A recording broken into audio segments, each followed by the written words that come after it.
You already know. It's your boy, the Maniac. And man, oh man. But before I do, you already know why I'm repping that Four Corners Boxing, baby. And the Boxing Round Table. Make sure you go like, share, subscribe to both channels. Now, with that being said, let's talk about it. Let's talk about it. Tonight, another fight night is going down. Louis Armstrong Arena, Stadium, whatever you call it. Turkey Al-Sheikh does it again. We have 5 fights, man. 5 fights, but I'm going to be breaking down 4 of them. 4 of them. Let's start with the first main fight on that card. We got David Morrell Jr. First fight since losing a highly competitive fight to David Benavidez back in February. 5 months later, David Morrell's in there. He's going up against Russia's Imam Katayev. Now, he fights out of Australia, but man, the guy's 10-0, 9 night quills. Again, competition matters. Now, also to note, Katayev has tested positive for a banned substance, clemifene. I believe it's to boost testosterone. Again, I'm not going to get deep into that. The fight is going through nonetheless. So they like, man, we don't care. This fight is going to happen. So David Morrell, Imam Katayev.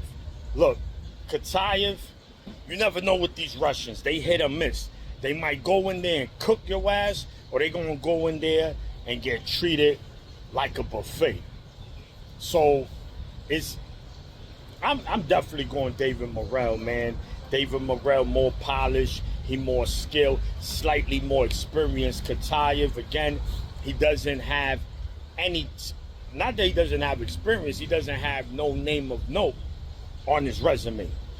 And also keeps his hands low. But the dude got thudding punches, though. He sit on them punches, and every punch that he throws with authority, and it lands with power. So it's going to be interesting to see how David Morrell and his team approaches this fight. Do they stay on the inside, or they have the Benavidez approach and say, nah, you the monster, I'm going to stand in front of you, and I'm going to cook. You got, out of 10 of your wins, 9 are knockouts, I'm going to sit in front of you, and I'm going to cook. So that should be very interesting. Could be the fight of the night. Don't sleep on that one. But I'm going David Morrell, man. I'm going to go David Morrell. In fact, I'm going to go David Morrell stoppage. Yeah, stoppage. No decision, stoppage. But there's always a door of opportunity for the upset. And after that, we get, I believe, the fight of the night. The fight that I think most of us and a lot of us are looking forward to. We got Alberto Puello representing the Dominican Republic against Subriel Matias representing Puerto Rico. Dominican, Puerto Rico. You normally hear that when it comes to the baseball and the world classic, but now we getting it in the boxing ring, and this is for Puello's belt, man. And I'm gonna tell you right now, I said it, and I said it a long time ago. Matias, he's a one-trick pony. It is what it is. Come forward, high guard, doesn't let his hands go in. A dangerous fighter nonetheless, very dangerous. Puello just got too much tools in his toolbox for Matias. All he got to do is pump that jab, boxing circles, and once Matias get close, tie him up, push him back to the middle of the ring, make him reset. And if Matias can't cut off the ring and he's not trying to throw a jab, then this might be an easy one for Puello. Matias is going to have to work to get this victory. Puello, you've seen him, his last 2 wins, Sandor Martin and Gary Antoine Russell. 2 good fights, but 2 fights, a lot of people didn't expect him to win. But he got it done nonetheless. So I'm going to go Puello in this fight. I don't expect no New York City, man, alarms.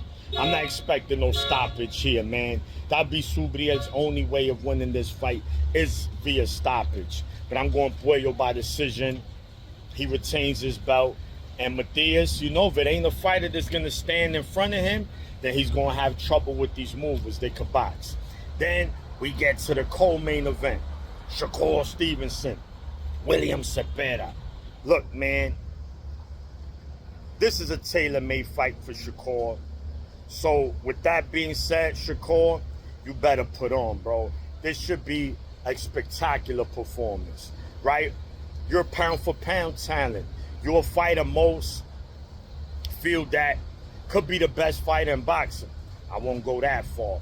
But nonetheless, Shakur's skill, he's nasty, very defensive-minded, probably the #1 defensive fighter in all of boxing right now. I think we can make that argument, at least. We can agree with that. And Cepeda he's just not a pit bull kind of Mexican, a Benavides kind of Mexican that's going to come forward, apply pressure, and throw punches and bunches. No. He has the style, but he doesn't have the work rate. So I expect Shakur, man, to not really have much of a problem here. This will be a clear unanimous decision or possible TKO stoppage, just based off just clean punches landed from Shakur and Cepeda having no answer. So yeah, I'm going Shakur. And of course, the main event, we got the chosen one, Edgar Berlanga, going up against Hamzah Sheeraz. Listen, Sheeraz coming off a fight where he lost, but they got the draw and the diamonds at 160, but he's making his debut at 168. And you know, Berlanga, he's been at 168 already for a couple of fights. These are two fighters, middle of the pack fighters. I don't think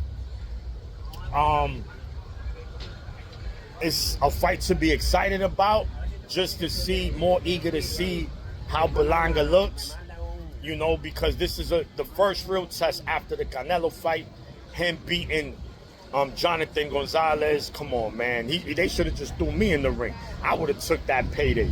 But anyway, two fighters that like to fight on their front foot. Hamzah, tall, lanky. If he could use that range, if he could use his boxing ability, he will give Berlanga a lot of problems, because Berlanga is more of a puncher than a boxer. But he has some boxing ability there. He does have a decent jab, at most, decent jab. So if Hamzah's giving him trouble and Berlanga's not able to get past that jab, it's going to be very interesting to see how his team adjusts to that jab. But if I'm Berlanga, man, listen, this is your first fight at 168. I'm the bigger man. I'm the stronger man. I'm going to just bring the fight right to you, give you no confidence, and let you know this is a big boy division. But who am I picking? Man, this is tough, believe it or not. But I don't know, man. I'm going to go Berlanga. Berlanga decision. If someone is going to get stopped, will be Hamzah. But I'm going to go decision. I don't see Hamzah stopping Berlanga. And if he does, oh, man, that's going to be crazy. But I'm going Berlanga decision, and we'll see what's next for him, man. So there you go. That's a quick breakdown of tonight's fights. It's your boy, the Maniac, and I'm out. One.